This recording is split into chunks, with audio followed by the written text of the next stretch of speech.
This episode, things no one tells you about home ownership. Well, home ownership comes with numerous responsibilities and considerations, and honestly, very few people will tell you anything about those beforehand. This is geared towards first-time homeowners, but gosh, even if you own a home for a long time, there might be a few tips here that we can help you out with. Welcome to the Handyman Pros radio show. Home improvement and maintenance tips from the pros. Thanks for listening to another edition of the Handyman Pros radio show, where our goal is to help save you time, money, and aggravation on your home maintenance and repair. This edition's entitled Things No One Tells You About Homeownership.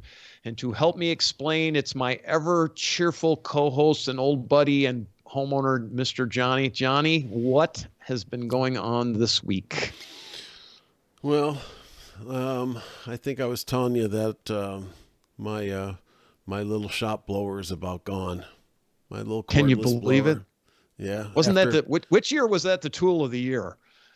2000, that was the first year. 2019. I think it was 2019. Yeah, 2019.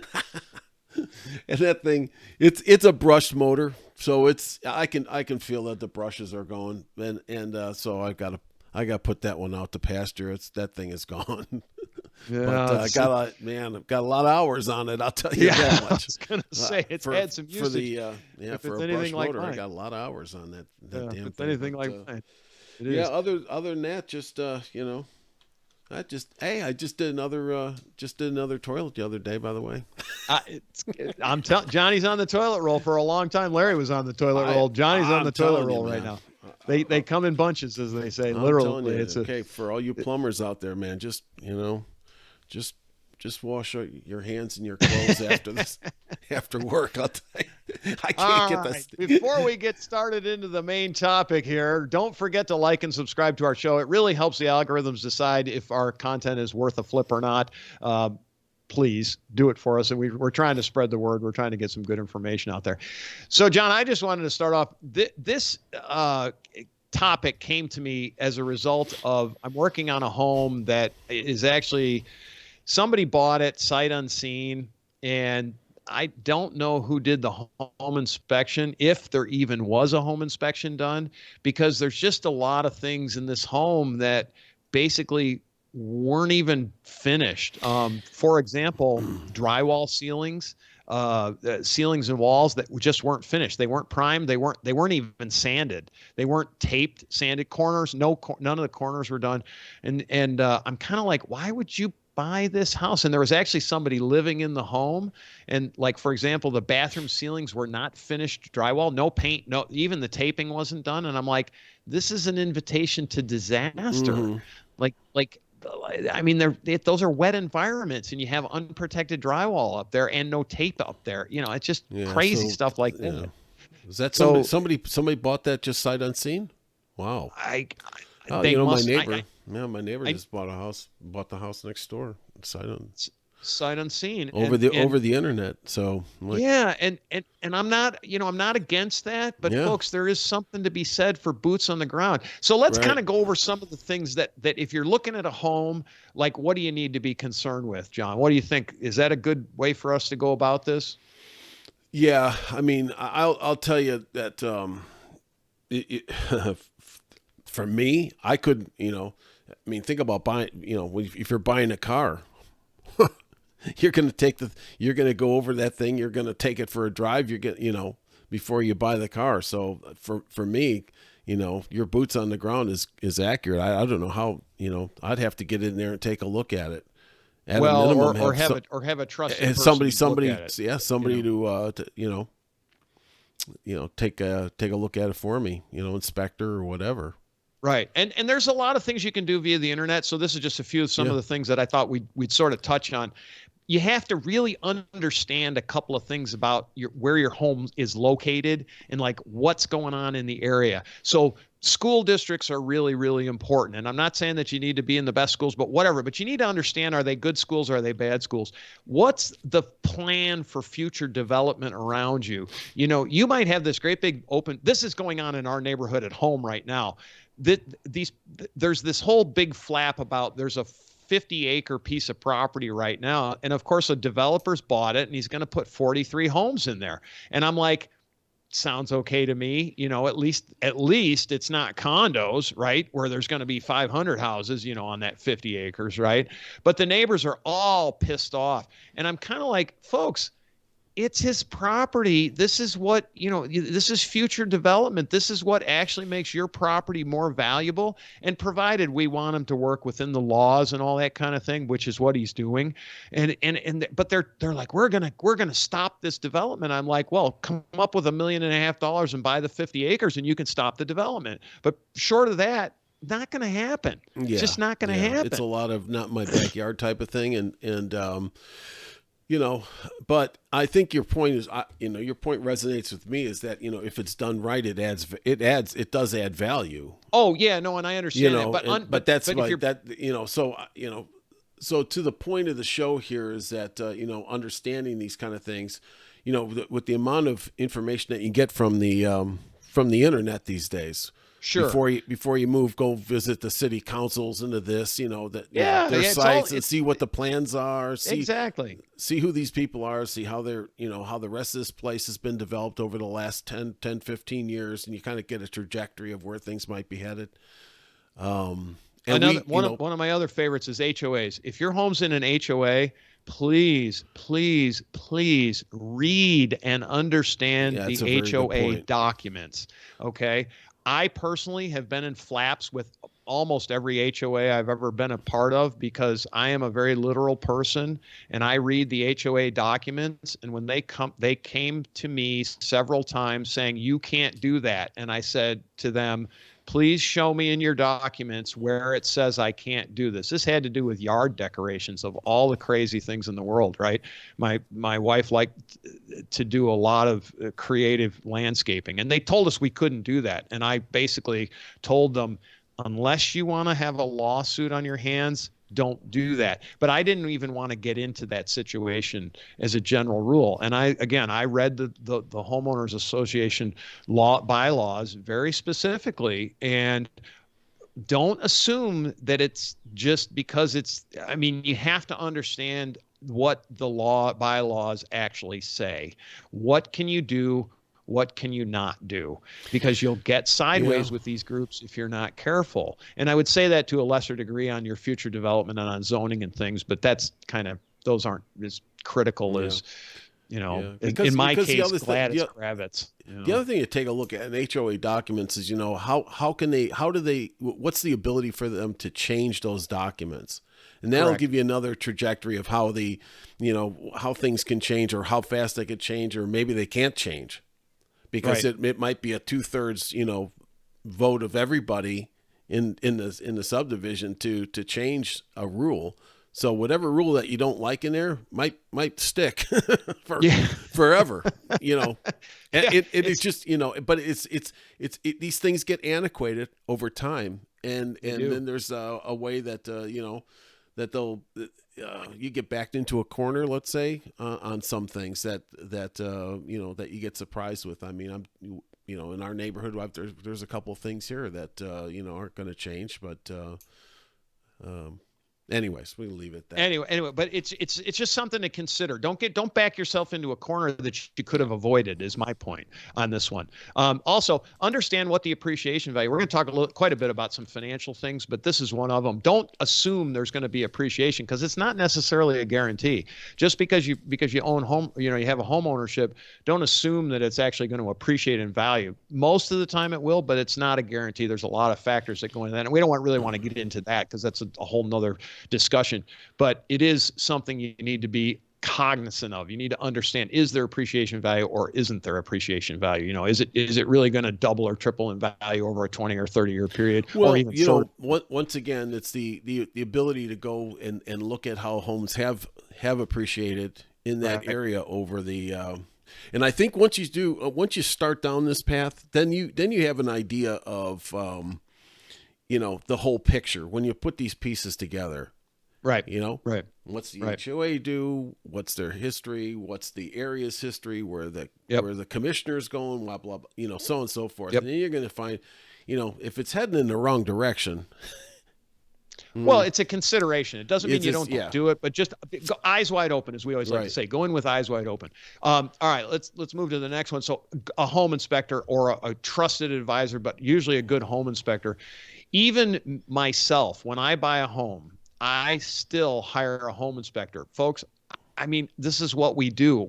I know all of these points, but for me, it's a fresh set of eyes that are not mine. Hmm. And it's not somebody it's not me saying, oh, that's no big deal. Oh, that's no big deal. Oh, that's no big deal. Because for me, most of those things are no big deal. But where I get bitten on that is that it's the compilation of all those no big deals, right?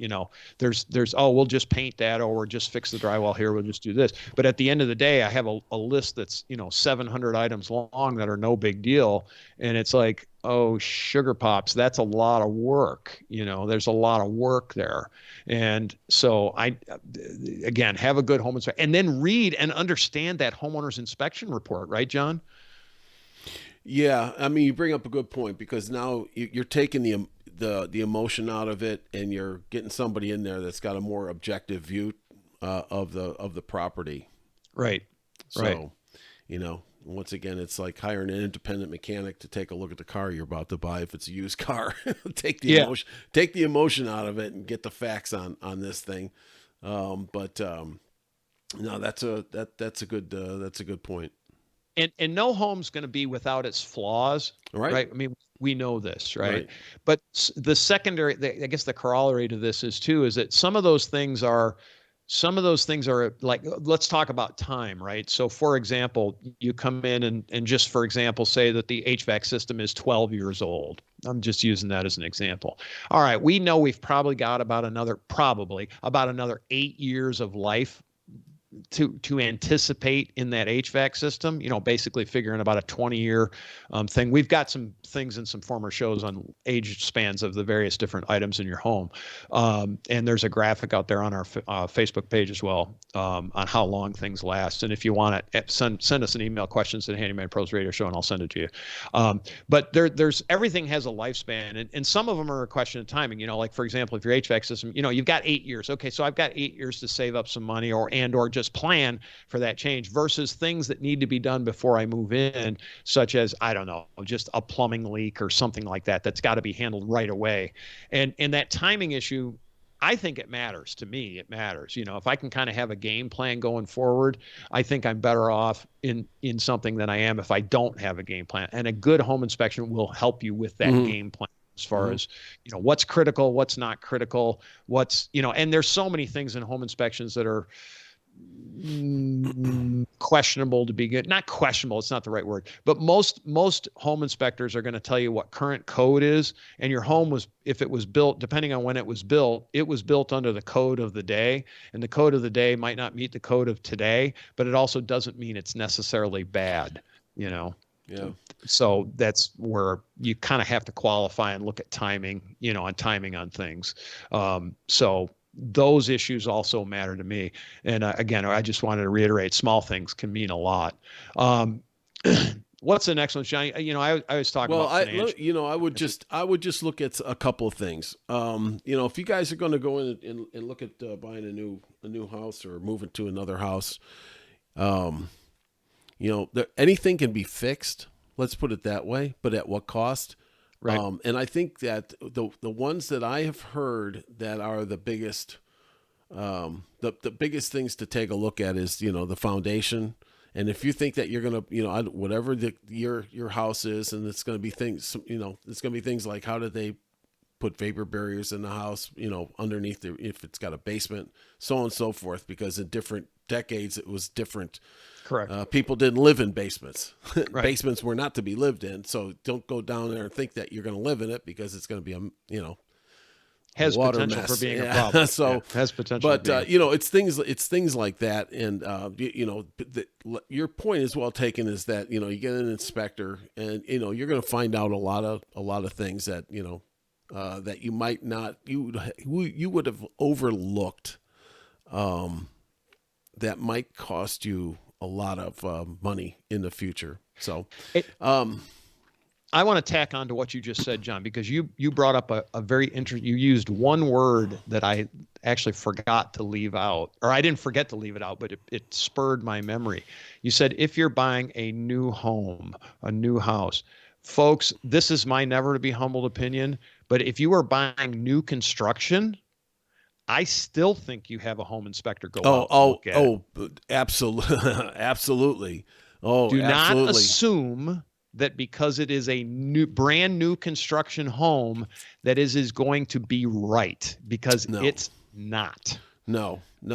That's no. I'd absolutely have somebody to take a look at the whole building way through. If you can't be there and you don't know what you're looking at, anyways. If you do know what you're looking at and you can be there, okay, well then there's that. But most people have to work. So, I mean, Yeah. I remember my house being built and I did, same thing. I used to come over every other day and knock studs out of the wall because they weren't put in, it was all bent. So anyways, so you just need to, that's a good point. Get somebody for a new home. Yeah, Absolutely. and on a new home construction process, you might actually help to pay somebody to go through, just like John just said, go through the whole process with an inspector through the whole Yeah, process. It's going to cost you some absolutely. money, but It's you worth can't. it. No, it's It's worth worth it it. It's because worth it. you're gonna find that you're just gonna be a lot better off. Did you really knock studs out of the wall because they weren't attached properly? Hmm. I used to bring in a sledgehammer with me. Wow. Hmm. I mean, those are just little, like, yeah, and it didn't take much, did it? You tapped them and they popped out, No, didn't it they? wasn't. It wasn't that, but they weren't lined up so that the wall was like that. Was wave, yeah, yeah, So yeah, yeah, yeah, now yeah. I'm not talking about $1 million, or $3 million house where the guy's going through with a plane and he's planing down the 2x4s, some Right. studs and making it absolutely perfect. But I'm talking about huge sloppy work that, I found. And of course, listen, if you want some advice, you're never going to beat these guys at their own game. I mean, it's just that, so as much as I went through this house, they still, they still got a wall in on me here and there that they had to take all the wallboard off of and fix it.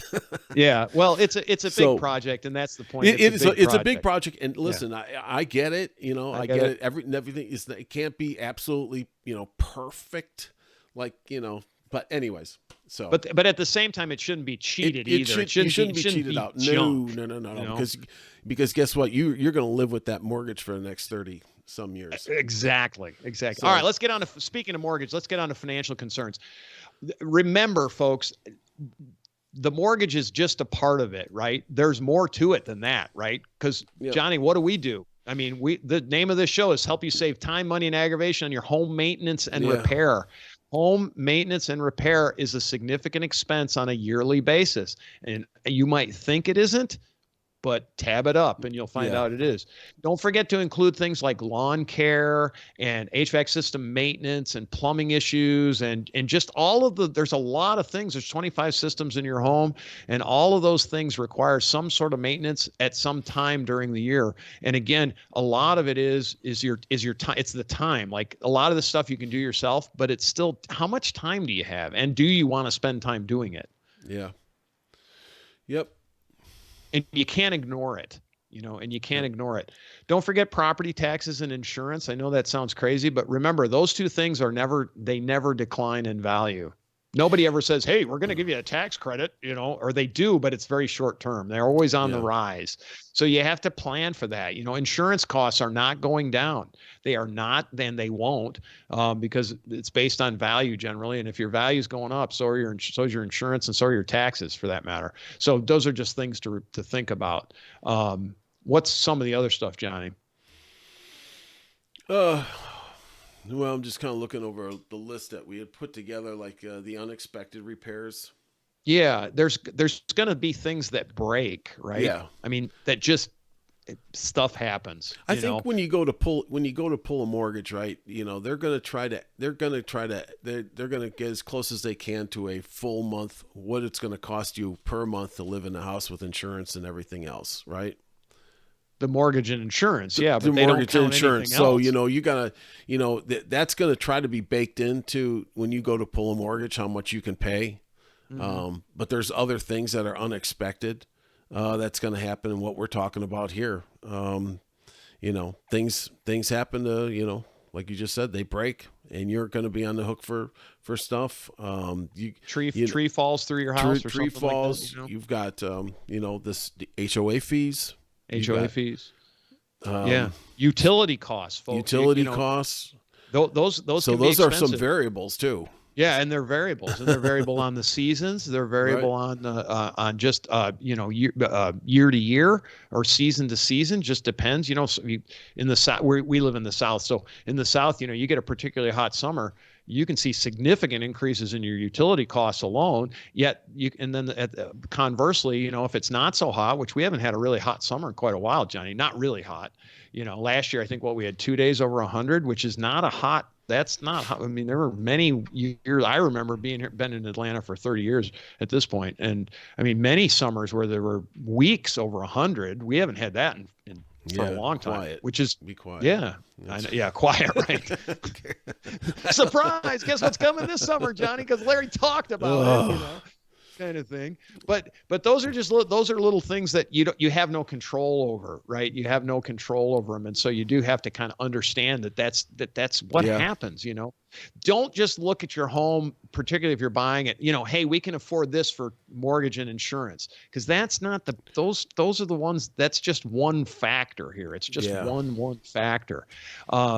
Then one other thing that, you and I talk about this a lot, but there's seasonal maintenance, right? And again, some of those things might not be expensive, but they certainly are a time drain. Say, for example, cleaning your gutters. Every fall, here where I live, you got to do it about every twice a year at least. Yeah. And it's just a mess, but it just takes, it's not hard, or at least it's not hard on my house. It depends upon where what size house you have and everything, whether if it's low, you can get up there yourself on a ladder.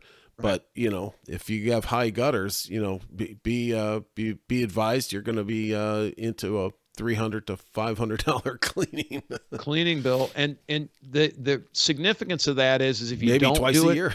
yeah, maybe twice a year, and if you don't do it, now you're into thousands of dollars in water damage. Well, and it's not, you live up north, and you can get into, if you get a clogged gutter situation and you got bad insulation in the attic, you get ice dams, and the ice comes up underneath the, in the attic. And I mean, now you're in for a real treat.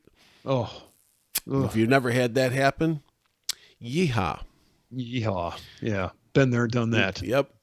So anyway, I think, do we have anything else we wanted to talk about, Johnny? But these are just some of the things, just be conservative, I guess, is my point. And understand that stuff goes wrong. We can start to wrap this up. I would just say that, you want to go through those some home improvements. If you just move into a house, I think you have something down here that's very valuable. Live in the house for a full season. For a full year. Okay, for a full year, at least a year, maybe 18 months. Go for the four seasons if you live in that kind of climate, because houses are gonna move. And just know where those areas are, and see how the house reacts to the different sun. The angle of the sun and everything else. Because I will tell you that, just painting your walls, and the sun hits the walls, you want to do a good job on painting, or have somebody do a really good job, or you're going to forever look at those walls when the sun hits them just right, and it's going to be ugly. Yeah. So, there's a lot of attention to detail. You want to live in, if you want to build out your basement, it might be worth living in your house for a year to see how it reacts before you do that. Yeah, that's actually for doing major improvements. That's right. I forgot this little section before we started wrapping it up. But if you're doing major things, you really want to live in an area for 12 to 18 months. This happened in COVID a lot, John. People moved and they bought these homes because they we want a bigger home or whatever it was. But for whatever reason, there was a lot of movement as a result of COVID. And the house they moved into, they found out they just didn't like the area. And so they ended up moving within, 12 or 18 months. Well, if you roll right into a major renovation project, now what are you doing? You're through this renovation project. You just spent a boatload of money. You probably won't recoup that money in a 12-month period. Maybe you will, maybe not. But just one of the other things I just want to say this, and we say this over and over again. I know you think you can live in a construction zone. Please don't. Please don't. you're going to hate yourself. I mean, a real construction zone. You're moving walls, redoing a kitchen, a bathroom, something like that. It's a different gig. So, and remember, fix your bug list too first. All those doors that don't shut right or anything that you just bugs you, just on a day-to-day basis bugs you, fix it, because that's your first thing. All right, Johnny, we got to wrap this one up. Yep. Johnny, if the spaceship landed, do you look at it or do you take it apart? Man, I'm telling you, that thing. It's the age-old question. It's the age-old question. It can be a maintenance nightmare, but you're gonna take that thing apart, baby. Take it apart. Yeah. That's right. Hey, and by the way, just an update, man. I've been using those Chapman screwdrivers and things, and man, they're fantastic. So it helps to take the spaceship apart. I'll tell you. Take the spaceship. There you go. All right. Well, folks, if you have any questions, comments, concerns, hit us up. Questions at handymanprosradioshow.com. Please like and subscribe to our shows. We appreciate it. With that, Johnny, take us home, baby. All right, folks. Thanks for listening to another show of the Handyman Pros Radio Show. Have a great week. Stay safe, and we'll see you next time on the Handyman Pros Radio Show.